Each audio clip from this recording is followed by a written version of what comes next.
So the first, I thought I'd hassle you for a bit first. I got two things to hassle you about, I think. The first is, it says on your Wikipedia page, for whatever that's worth, that you regard yourself as left-wing. And so I think you deserve some harassment for that. But also, I don't know what the hell that means anymore.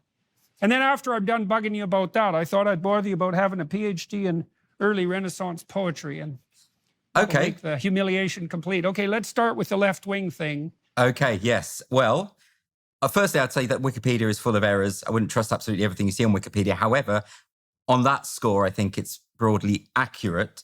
I know that, I mean, I've never voted for a right-wing party. I did vote for Jeremy Corbyn, which, to be honest, I now regret. As you should.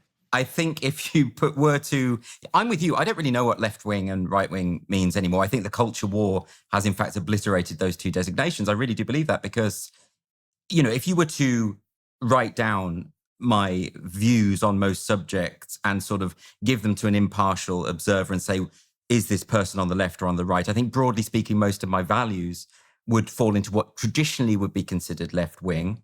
I think I have some sort of more conservative values when it comes to culture and education and the arts, perhaps.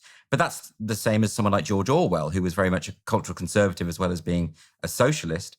I think economically speaking, I do believe in fair proportionate taxation of the wealthy. I do believe in the welfare state.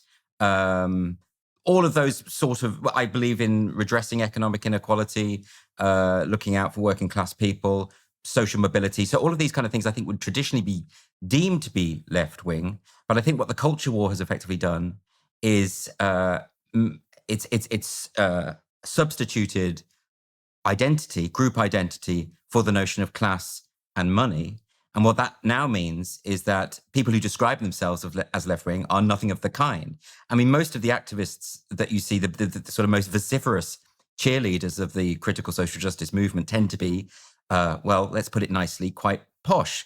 They tend to have quite plummy voices, double-barreled names. They're called things like Hugo Ponsford and Sage Willoughby and things like this. Particularly the case with environmental activists. Those people who glue themselves to Van Gogh paintings and the Statue of David or whatever it might be.